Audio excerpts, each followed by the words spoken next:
Hi guys, welcome in. Welcome to Aries season. We have officially begun Aries season. Depending on when you're watching this video, Spring Equinox Aries season starts Monday, March 20th. And then the very next day on the 21st, we have the new moon in Aries. Tara and I have done a video on that. It's under the live videos. I'm not sure how that's categorized, but check that out. We did that 2 days ago, so you can listen in, and we talk all about the Aries new moon, the Aries energy, and a little bit of Pluto and Aquarius. So what I want to touch on today is Aries season, but also the importance of Aries season marking the astrological new year. So if you have felt that things haven't gotten off to a good start in 2023, or you felt like your year just hasn't begun, or you haven't been able to get motivated, it's challenging to get motivated in Pisces season, especially depending on where Pisces may fall in your chart. If Pisces is in your 12th house, right? If Pisces is in your moon is in Pisces, if Pisces is your rising, like there's so many different possibilities here. But in general, this has been a very intense Pisces season. And what I mean by that is the energy of Pisces has been felt extraordinarily so. And I feel that it's going to be the same for Aries fire energy that's coming in. Even though you may not feel it yet, the equinoxes, much like the eclipses, they have this way of ushering in a new wave of energy and new opportunities. And even if you can't feel it or see it, or you say, there's no solution, my brain cannot figure it out. And that's what I've been going through is, the problems, the quote unquote problems or issues that we have, or challenges that we're trying to overcome, or obstacles, those things can't be solved with the mind. So we're having to really unravel and let them go. And that's what Pisces season has been all about. So what can you let go of over the next day or two here is going to be the most important question. What can I let go of in order to free myself, lighten my load, and make my journey a little bit easier? If it's something that's out of your control, let it be out of your control. If it's something that's within your control, let it be something that's within your control. Or potentially, even if it is within your means of control, maybe you think about letting those things go as well. So you really, really lighten your load as you step into Aries season. Those of you who have strong Aries placements, Aries rising, very strong Aries placement, Aries moon, you may have Venus in Aries. You may have that Venusian Aries energy. You may have a North Node or South Node in Aries. There's other placements that are powerful also, but those are the ones that I tend to turn to and look at in someone's chart. So any of you Aries people out there, Aries rising in particular, or Aries North Node, if you would like a personal reading, this is a great time to do so. I would go with the North Node reading for any of my Aries North Nodes, because the North Node is about to step into Aries. It's been in Taurus and then South Node in Scorpio. We're flip-flopping this year, actually, over the next month or so. The eclipse season starts, and we're going to see the beginning of the axis of Aries and Libra. So Aries North Node, Libra South Node. This is going to affect your destined path, the path that you're on. So if you feel really confused right now, Aries North Node, this would be why.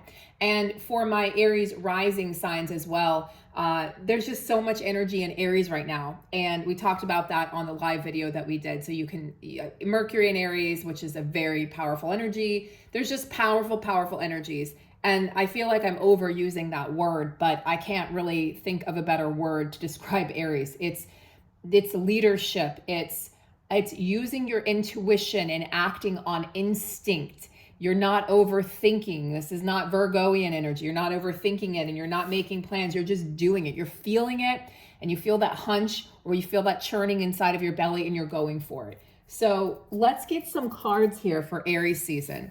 I'm also offering Aries new moon readings. I'm offering Aries season readings. I'm offering transit readings where we look at the current transits that are happening in your chart, and my North Node, of course, South Node readings where we look at your past lives, the energy that you're coming into this lifetime with, as well as the gifts and some of the challenges that you're facing in this lifetime. So it provides you with some clarity and answers, and also a path forward. And if you're just looking for an intuitive reading, I offer those as well. So you can check out my email listed below, and that's where you'll find me. And don't forget that we're starting our chakra course. Our 6-week chakra course starts Saturday, April 1st. So not this coming Saturday, but the following Saturday. It's about 2 weeks away. We'd love to have you join. It's going to be an immersive 6-week course with Whitney and myself. You've seen her on this channel. We've done several lives together over the past few months. And this is a course that is very near and dear to our own hearts and our own experiences. We can't wait.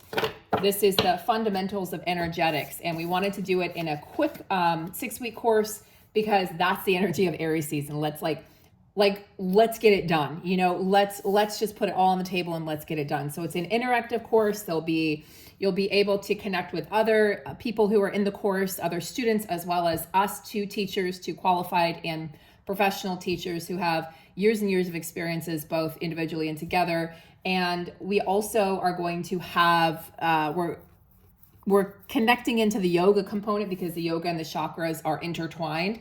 So you'll get those interactive, I just hit my heel. You'll get those interactive, yoga videos, and as well as worksheets and even writing prompts. We're going to delve into some writing. So we're going to really churn your creative juices here because Aries season is ready to fire it up. So join us for that and let's get started here. So a win-win outcome is forecast, full moon in Libra. Interesting. So we were talking about that Aries Libra energy, and here we have the Libra energy. Oh, new moon in Libra. I didn't even see that. So we have this couple energy here, the full moon and the new moon, right? The masculine, the feminine, the yin, the yang, the light, the dark, right? The full moon is the light and the new moon is the dark, where there's only a crescent, a sliver of light that's coming through. So much potential here with new moons, potential for new beginnings, putting the past to rest and closing that chapter. I mean, permanently closing that chapter, because we're again moving into eclipse season here next month, right around the corner.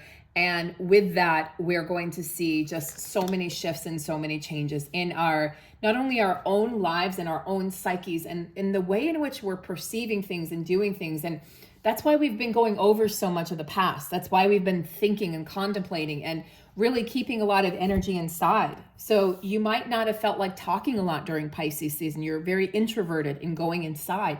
This is really necessary in order to really lunge into Aries season. We needed to conserve the energy during Pisces season. So a new romantic cycle begins.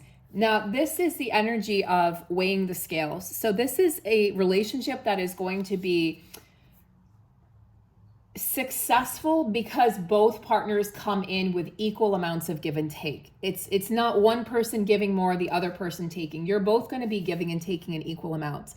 And I feel like for some of you, this is a long time overdue. It's like I have been waiting and waiting and waiting, and finally, at last, I'm going to get an opportunity for real committed love, like grounded love, not the love that maybe you dreamed about as a child, but it's going to be even better than that because it's grounded and rooted in something tangible. It's not something that is, that we see in the movies, which is, most of that is really bullshit.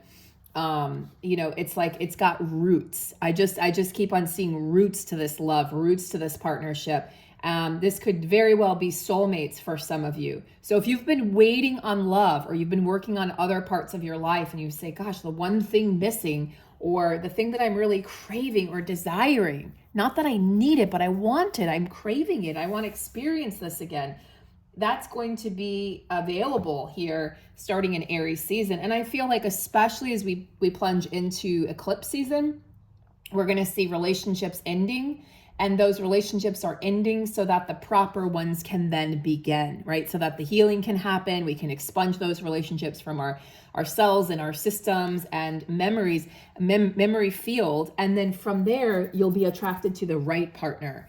And I feel like those relationships that will be ending during eclipse season have really, reached their expiration date a long time ago, and it was time for them to end. A win-win outcome is forecast. So this is a relationship that could really stand the test of time. It could really stand the test of time. What do I mean by that? Well, if you look at how we've been really forced to live over the past 3 years, we've had to individuate. We've had to rely on ourselves. So a lot of self-reliance, a lot of self-reflection, came with that. And a lot of internal healing, a lot of internal moments, internal communication, internal dialogue, moments of deep, deep inner reflection of our lives and our actions and conversations and there's been room for a lot of healing. So in particular, if you've had ex-lovers come into the picture, because I've had two come in over since, January 1st. One I reached out to, but he had been waiting for me to reach out to him, which was so interesting and actually really beautiful.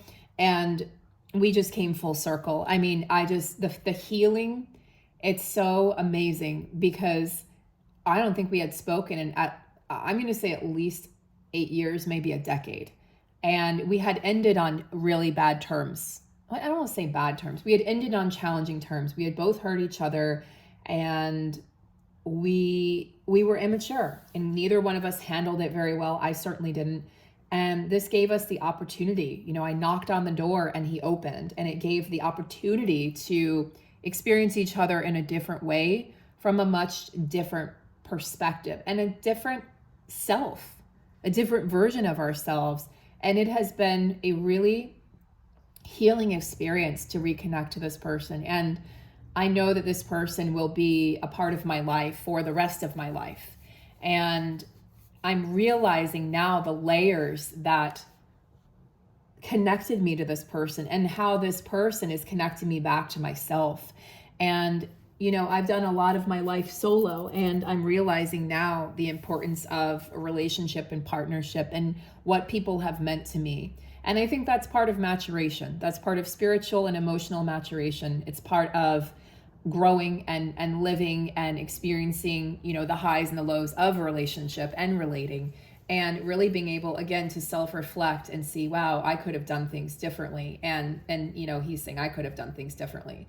So we started this fresh cycle of friendship that has been so supportive in ways I could never have imagined it could be with this individual. And I realized just how important he is to me. And I've had, being single and never married, I've had a lot of lovers. I've had a lot of love, and I've experienced a lot of different men and a lot of different ways of relating to men and a lot of different scenarios and experiences. And I met him when I was 26 or 25, 26. And so I've known him for almost 20 years now. And I realized that, we kind of grew up together. And even though we didn't end up together at this point in time, anything's possible. But even though we haven't ended up together per se in the 3D sense, our souls are connected. We never forgot about each other. And in fact, he had been waiting for me to reach out for 18 years. Or 10 years. I mean, we'd known each other for 18 years, but he had been waiting for me to reach out to really open that door to conversation. And it made me reflect on a lot of things. It made me reflect on all of my relationships and really realizing the ones that were really real and true, and being able to weed out the ones that were maybe based on lust, and forgiving myself and forgiving the other person, and forgiving, the twin flame, dialogue, the twin flame story that I was sold for 4 years, and that I believed, connecting back to this individual and then receiving an apology from another ex. And I'm sharing this with you guys because I think some of you are experiencing this also. And I think it's interesting that now we're getting this opportunity to be more vulnerable, to really be honest and truthful. There's no games like there were in the past with he and I. There's no pretenses. There's no mask. There's just, this is me and this is me. And there's something really, really raw and beautiful about that. And this is a person that, even though he's married now, I know that if I were to say to him, I need you, I need your help, something is going on, or I need to talk, that he would be there for me, that he would create that space. And society says, well, men and women can't be friends. And I'm learning that they can. I'm learning that you can love somebody and be okay with not being with them. It's called maturation. It's called maturity. And it's knowing that what's more important is that connection exists, and you don't have to label it. So we are really, really pushing the limits of society and saying, I don't have to label myself or my life or anything in my life. It's not good or bad. It's not better or worse. It's not rich or poor. It's not fat or skinny, or whatever labels we have given. It is about being human and being in this together and helping each other and realizing nobody is above or beyond anybody else, you know? And oftentimes clients have said to me over the years, oh, well, you have such a gift. And I say, and you have such a gift. And I want to help you discover that gift and learn how to use it, because everybody has the gift. Everybody is gifted. There's not a single person here on earth, a single soul that is not gifted. We're gifted in different ways, and yet it's what connects us. It's that core, that root of the soul of who we are. We came from the stars. We are connected. We are enmeshed. We are the fabric of humanity, and you can't rip that apart. You can't take that apart. Nobody is above anybody. So when we can really truly see it from that perspective, and you see that, you know, we don't need to put anybody like a celebrity or healer or any teacher on this pedestal, but rather look at them as an equal, and look at them as someone who's sharing their experiences and sharing their story. I'm a storyteller. This is what I'm a storyteller. I tell stories. I'm a teacher, yes, but so are you. I'm also a student, and so are you. We are in this together.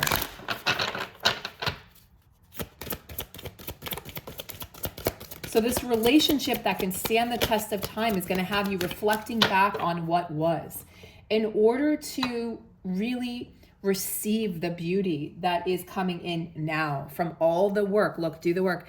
The reason that this is possible is because you've done the work, is because you've cleared the space, you've opened yourself up. Otherwise, there wouldn't be an opportunity for this to happen, because there would be so much time spent on, you know, like trying to please this person, or being in that codependent energy or space. And now that you've cleared that out and excavated a space where codependency can't really exist, or maybe it exists a little bit, and you are able to really see it and go, oh, and step back as the witness and go, oh, that's codependent. Okay, or on their part or your part or both parts. And then you can take a look at that. As you step back, you heal that. I mean, seeing is everything. We see it and then we can heal it, right? We understand. Okay, this is why I'm doing this. Oh, that's a pattern. Okay, well, how do I break a pattern? You know, a pattern interrupts. How do I do that? Well, I become witness to it. I become aware of what it is that I'm doing. So doing the work is bringing this beautiful, romantic possibility. Look, vulnerability brings you freedom. Vulnerability leads to freedom. Oftentimes, especially the masculine energy thinks that vulnerability means I'm enslaved, I'm in a cage, and this person owns me and I can't get out, right? So they say, I don't want to be trapped. I don't want to be tied down. I don't want to be in a relationship. And the feminine energy can say this too, but it's usually the masculine energy that desires that freedom. And Aries energy, that, you know, this Aries energy is all about freedom. It's all about independence. It's all about your own North Star, lighting your own North Star, and believing that you can do it, and knowing that if I believe that I can do it, then I know that anything's possible. If I don't believe it, then I'm going to be in that mindset of nothing's possible, or this is not possible, or it is not possible. And I think we've been stuck in that with Pisces season, this very Neptunian energy of not being able to see things clearly, or trying to resurface, because Pisces is those deeper, dreamy waters, and it's the subconscious. It is the intrinsic healer energy, but you know, it's also it deals with addiction, it deals with dependency, it deals with, you know, some of those tougher, heavier emotions and tougher, heavier circumstances in relationship, both to ourselves and to the world and to others, that we've been exploring and that we've been healing. So Aries season is the spring equinox, is opening us up to greater freedom through increased vulnerability.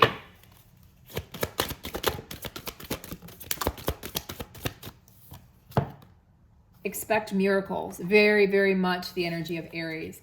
And I feel like this is especially a message for someone who feels like nothing has been transpiring, like nothing has been happening. I don't see how anything can get good because everything's been stagnant. It's been a very stagnant energy in the air. We have not yet started the new year. It starts tomorrow. It could be tomorrow. If you're in Australia, New Zealand watching in particular, you know, or other countries, it's already Monday, March 20th, and you're watching this. So this is the official new year. This is the official start of Aries season. We are officially out of Pisces into Aries season. And this is very much closing out a chapter, closing out the past 3 years. Saturn moved into Pisces on March 7th. We had a full moon in Virgo on that day. Snow Leopard, the Watcher. Snow Leopards are very independent. Again, calling in that Aries energy. Aries is the warrior. Aries doesn't look behind to see who's following them. They just lead, and they know that people are going to follow them. There can be some arrogance in the shadow energy of Aries, but in the healed energy of Aries, this is a leader who wants everybody, including themselves, to succeed, who wants to see success, who really thrives on, yes, being the one to assist and to help others reach that place of success. But that true Aries energy is this raw, vibrant, integral part of being, you know, a mammal, of being human, of being in this body, of being in this world right now. Like we came here to ravage our shadow. We came here to explore the possibility of what if. We came here to destroy the old archetype, the old procedures, the old systems. And that's exactly what Aries energy intends to do. But Aries, you know, the snow leopard energy, snow leopards mate, and then the female goes off and has the baby. And for about the first 2 years of the baby's life, it stays with mom. And then at that point, mama says, okay, you're on your own. And she basically walks away. You know, she trains the baby to be able to hunt, to be able to protect themselves, and then she's alone again. So it's a loner energy, which Aries can be a loner energy. Sometimes it's lonely at the top. But the snow leopards, you know, you often see pictures of them and this intense glare, this intense stare that they give. They're watching their surroundings. They're very, very intelligent animals. They're very intuitive animals. This is not an animal that has a lot of enemies. So this is also asking you to stay in high vibration. Don't sink to lower energy, like especially if someone's trying to bring you down, or just maybe in general, if the energy of this equinox maybe hasn't really fully hit you yet. You're still in that Pisces kind of feel like you're in this puzzle energy. Pisces season has been this one big puzzle, I feel. So Snow Leopard asks you as Aries season approaches here and begins to observe the situation closely before acting. Being silent can be your greatest move. Just stealth and silence, a little mystery. So it's interesting because this is like balancing the energy of Aries. It says you don't have to be the center of attention. You don't have to draw attention to yourself. You might be more powerful right now and more magical if you actually just stood still and just observed and watched and witnessed. You know, snow leopards are hard to photograph in the wild because they're known for watching people, but they're not really seen a lot themselves. So they're sort of this elusive energy, this elusive species. They're very mysterious. They live high in very remote mountainous regions of the world. So you can find them in the Himalayas, Mongolia, Russia, and even Western China. And, you know, it's cold, it's frigid. There's not a lot of aliveness, you know, in these remote wintry spaces. And this is where snow leopard thrives. So they're uniquely adapted to thrive, not just live and exist, but thrive in this very frigid, cold environment. So think about what that means here for Aries season. You know, it feels like maybe a cold, frigid start to the year, or cold, frigid, you know, 3 years, you know, on the planet. Like things have been really rough. Things have really challenged us to our core. And wherever Saturn sat for the previous 3 years before it switched into Pisces on March 7th, wherever Saturn was sitting, guess what? that's the area of your life that was being most affected. So if you're like, I don't know what that means or how to figure that out, you can book a reading and we can do specifically look into your Saturn energy, because this is the energy of your soul's journey. You know, Saturn is an outer planet, but this taps us into our destiny, and you know, our destiny as a collective and our destiny as an individual. So the Saturnian energy is discipline. Saturnian energy is organization. Saturnian energy is authority. It's outer authority and inner authority. And the Saturnian energy bestows us with a gift after a cycle ends, but I will say, but the challenges are inherent in a Saturn cycle, especially for those of you who are going through a Saturn return, the age of 28, 29, and every 28, 29 years thereafter. It's approximate, it's not exact. You will have your Saturn return. So you can look at that, take a look at your chart, and we can do a special reading for that if you're having a Saturn return, because those are moments of deep, deep excavation. I mean, to your core. That's your first house of identity, your first house of who am I, of self. So that's an identity overhaul with Saturn there. For instance, if you had Jupiter, the planet of expansion and abundance, in your first house, then that's in, you know, expansion of your identity. It's maybe trying new things or becoming a different version of yourself, but it's through expansion and pleasure and learning. Whereas Saturn is, yes, it's through learning, but it's a harsher reality. So these are important things to know, especially, you know, with the energies that we're already experiencing here in 2023 and beyond. So one of the things we talked about in our live the other day was, you know, people asking us, when are things going to get easier? They're not going to get easier. They're going to get different. They're going to become different. It's not that things are going to suddenly be easier. We're going to wake up and it's going to be easy.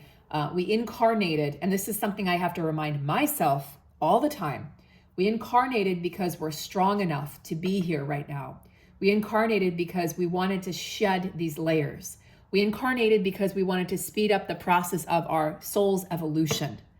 We are in an evolutionary, it's like an evolutionary metabolism on, you know, speed. I mean, we are speeding up the process of our soul's evolution, of collective evolution, because we have to, because it's time.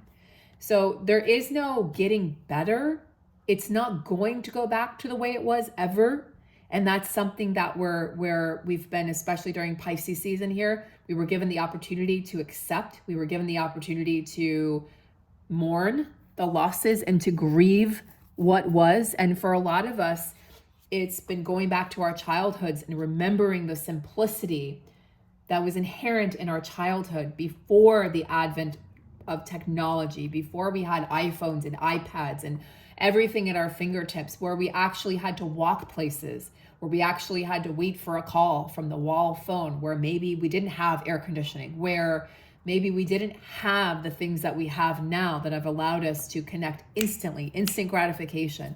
So a lot of us have been hearkening back to these simpler times and yearning for them, like that Six of Cups energy, yearning for our childhood. And so that opportunity to reconnect with the inner child, so that as you reconnect with the inner child, you're reconnecting with those lost parts of yourself, those fragmented parts that you gave away during your childhood when you had traumas or when you had experiences that just challenged you, they shaped you.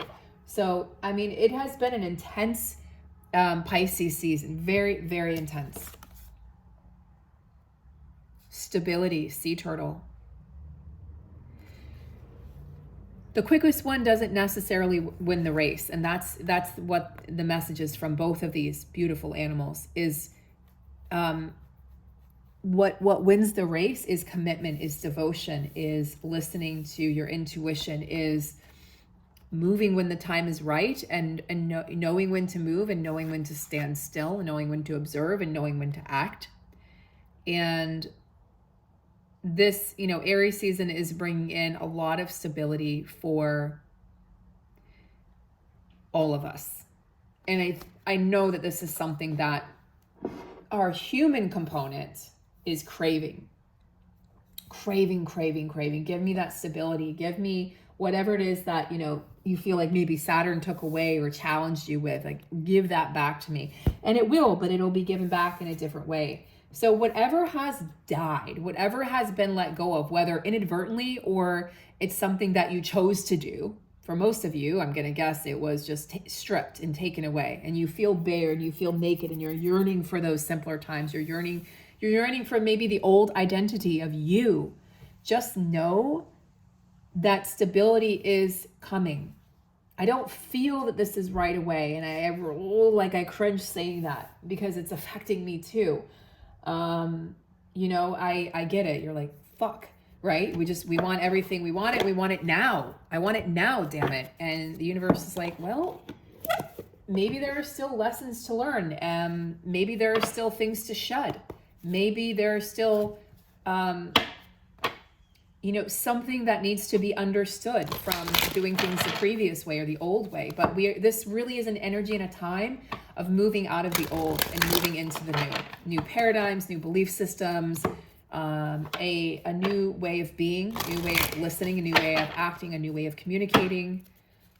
So it may even feel odd to be yourself. I mean, I've had such a hard time having conversations. Like, this is the first reading in a while where I've actually felt really clear and concise and able to express myself, where I didn't feel like I was repeating things, or I didn't feel like I was trying to find the words, where I actually feel like I'm expressing myself in a clear way.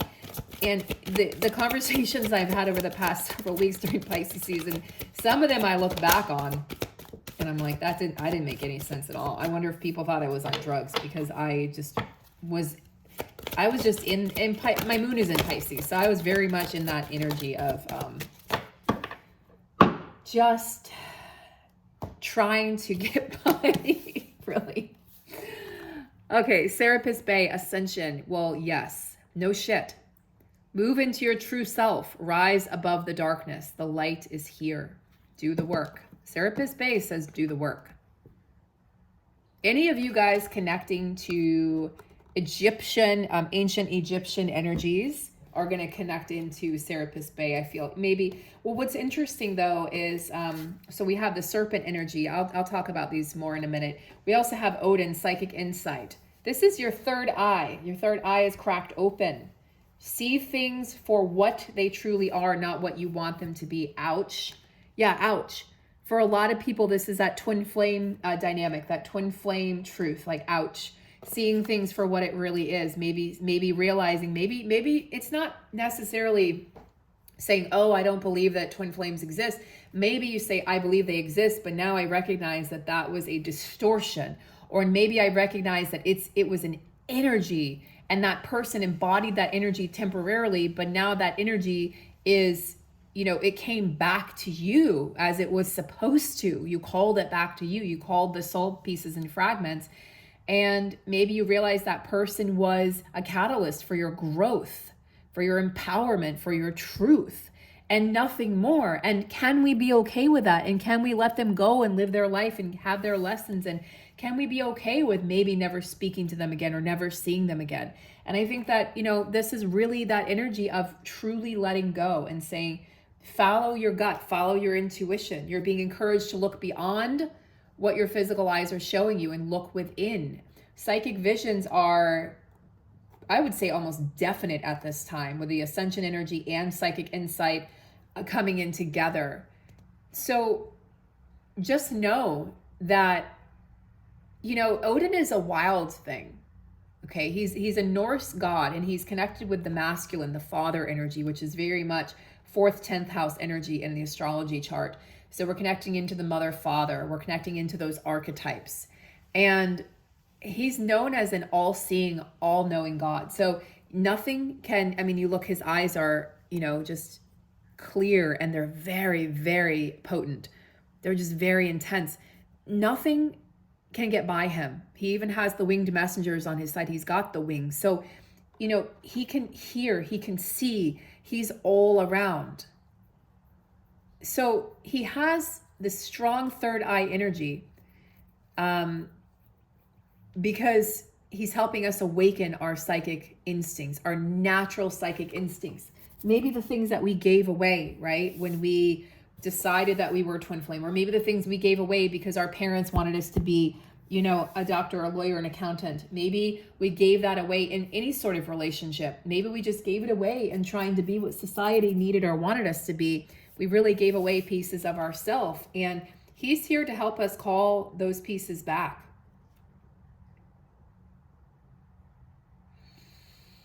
So Serapis Bey assists us not only with ascension, but he's also connected to the bridge. He's connected to the bridge that connects this world to the next world.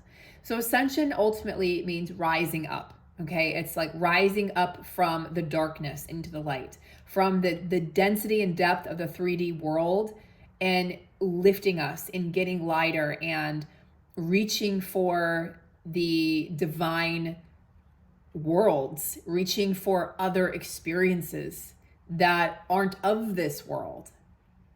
And, you know, he honors both the light and the dark because he's connected to death. He's also connected to, you know, to birth.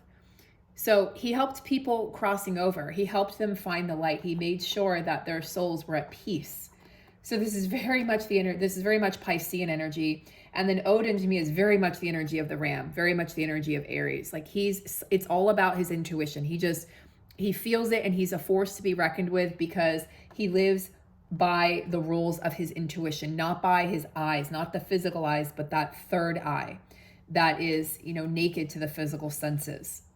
And Paul the Venetian comes in to say, hey, it's all grace, it's all love. All of these experiences that have been so utterly challenging, that have really threatened or rocked you to your very core, that have made you want to not be on this planet anymore, that have made you question why you came here. Why did I incarnate into this? What is this life? What is this world? And Paul the Venetian comes in and says, share your gifts with grace. And he's reminding you to look within, because love and beauty and inspiration and intuition and creativity are all on the rise. That higher inner intelligence, that divine connection to grace, and knowing that this is all happening for you, not to you. You've got a lot of energies here assisting you as we step into Aries season. I couldn't have asked for a better reading. So I'm glad I listened to my intuition, and I'm glad that I delivered this exactly at the time that I chose to today, because it feels right. Thank you so much for enjoying this reading. If you enjoyed it, please do please leave a comment. Please share my channel with anyone you think may benefit or enjoy it. And please also subscribe. This is a budding, growing channel, but this is a channel I'm going to be dedicating all of my energy to eventually.